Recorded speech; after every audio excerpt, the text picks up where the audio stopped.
Today I get to work with one of my favorite people in this world, the love of my life, my wife Erin. She's had her own journey with horses, and when we first met, just to kind of give you a quick background, she, in my opinion, is an extraordinary horsewoman. She's extremely capable, extremely good, extremely talented. She has a style and a grace about how, in the way that she rides, that I've always really admired. And she's actually the one I credit the most, probably with helping me kind of figure some new things out. Years ago when we first met, I was more arrogant and had a lot more ego, and I was really good at picking fights with horses, but not very good at winning any of those fights. So she was showing me some different ways even when we first met years ago. So, but like I said, she's had her own journey. We've had kids, we've built a family, and as a full-time mom, that's required different things of her. And now some of that confidence is something that she wants to get back. So we've decided that we're going to actually document this journey for her, just to kind of show you what we do, what I've had the pleasure of doing for the last 25 years of my career in working with people and working with their horses. Erin, are you comfortable? No. Okay, so why don't you give us kind of a background of where you were growing up. I mean, I know this whole story, but where you were growing up, and then where you, like, to now, what's happened. Okay. I was obsessed, yeah, with horses, and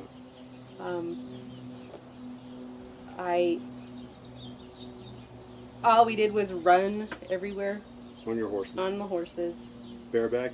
Bareback, barefoot, and a halter. I didn't own my own saddle until I was 18. Wow.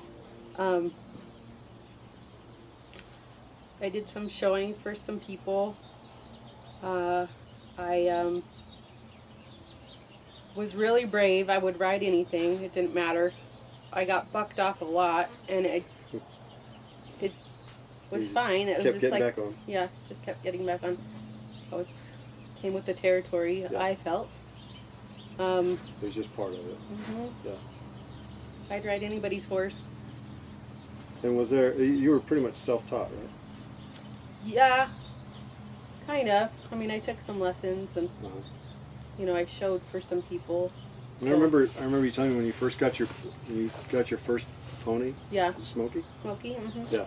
You got your first pony that you kind of had to figure a lot of that stuff out on your own. Yeah.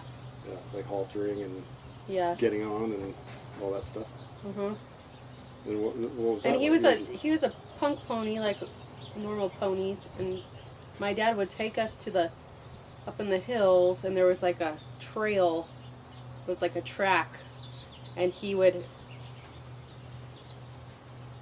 Smokey would take off and run around this track, and my dad would try to catch us on the way back down, and I fell off a lot, but you it was loved a good time. Yeah, oh yeah. So you loved it. It was loved like it. That, yeah. So then when you as you get older, you start showing. Yeah, and I college rodeoed. Yeah, you rodeoed in college, and what events did you do? I did breakaway roping, barrel racing, and goat tying. Right. And all that was just like, like you loved doing those things. There wasn't a lot of fear involved. No. Yeah.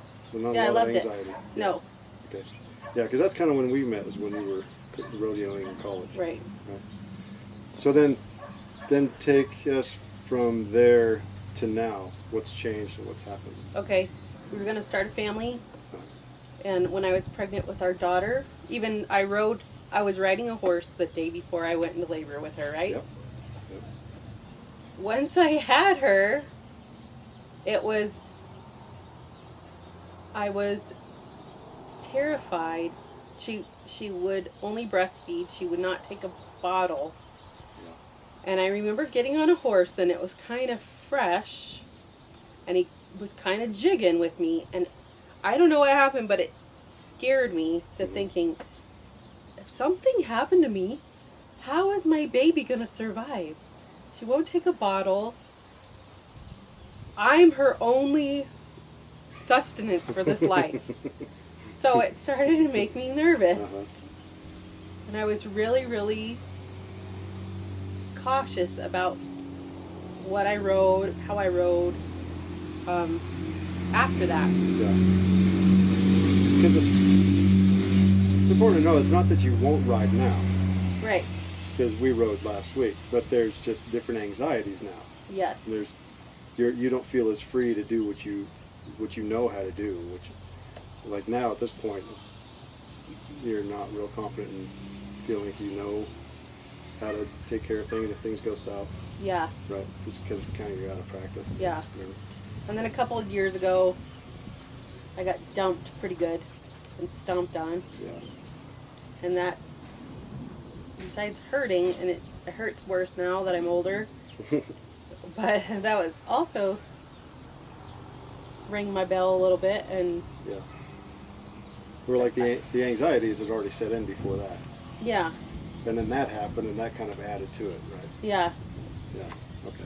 So now if a horse starts getting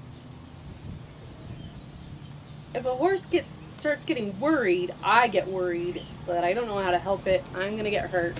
What is my family going to do without me if I got seriously injured? I mean, and now we're self-employed, and I mean, all these, I take things to a super high anxiety. Uh-huh. Yeah, you go like, what could really happen, and then you like multiply it. Oh, yeah. Up to like, what's the absolute worst thing that could happen? Yeah. I'm going to ride, and then I'm paralyzed. Yeah. Uh-huh. We can't afford hospital bills. Yeah. But it's mostly about like, how would my kids survive without their mother? How is Dave gonna pay for the hospital bills, or a funeral, or like, Right. I make up horrible stories in my head. Right. And I'm not good when I'm anxious, right? Right. Why?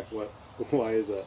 I mean, I know the answer to all these questions, but maybe we need to talk about them. I don't know why, but when I'm anxious, I get angry and short. Yeah. Which actually is a really common response. I find that in a lot of people.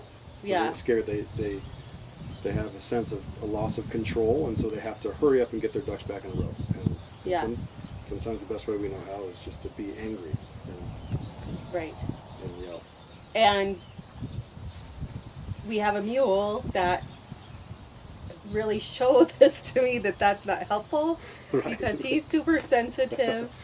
Uh-huh. And if I start getting anxious and angry, if I yell or if I, Right. he wigs. Right. Yeah. And then that makes it worse for me. Right. Which makes everything, it's like a self-fulfilling prophecy. Then everything Yeah. kind of comes true. Yes. Yeah. Everything that you're worried about. All right, so then what's the goal? Why are we doing this? What do you want to do? What are you hoping to accomplish? I just want to get back to enjoying riding, being with horses, Right. And not and being with my family, and Yeah. So then you want to get rid of some of the anxieties, well, all the anxieties. And there's always got to be some caution when we're dealing with horses because they're unpredictable. But caution is different from just fear. Right? So that's the goal. That's what we want to get to. And then also just kind of like controlling the emotions, because the emotions, even with horses, sometimes we just have to bluff it. But we're also modeling that for our kids.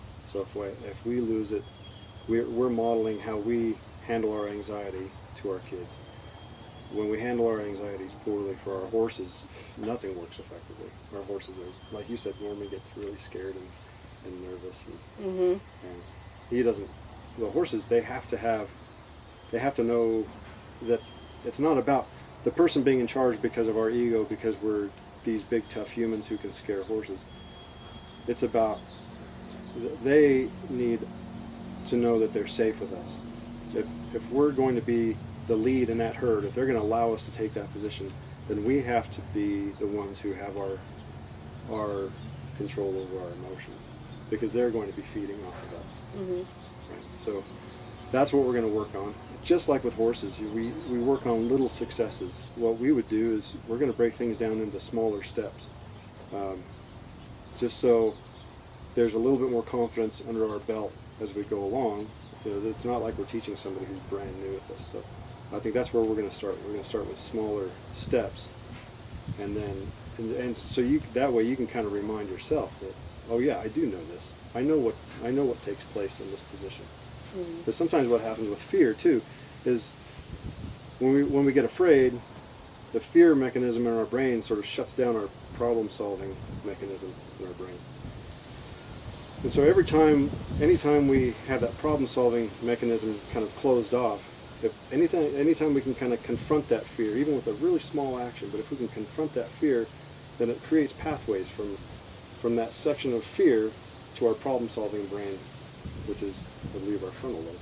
You don't have to do anything just hairy, but you can take small actions that will kind of build that confidence, like your problem solving, and then you're building more and more pathways as you go along. So now anytime, as the more you start to create those pathways, then your fear starts to subside, because now you have a whole lot more tools, problem solving tools, to address those fears than you do have fear. Does that make sense? So that's where we're going to start. I think we'll start with, I was thinking we'll just go through the whole process from saddling, grooming, handling the horse.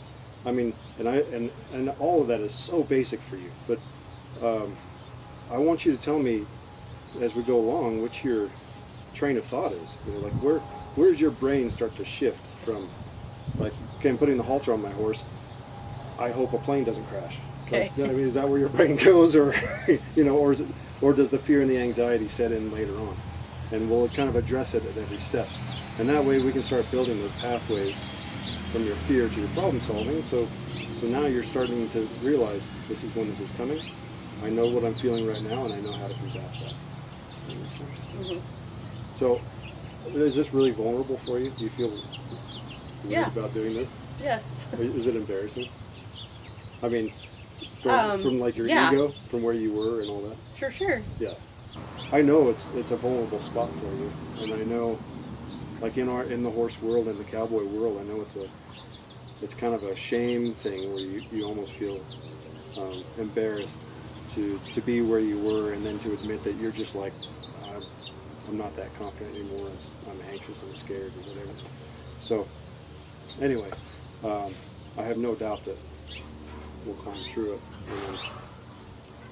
Well, I hope I live up. You will. Anyway, yeah, I think we'll go out and get ready with the horses. Okay.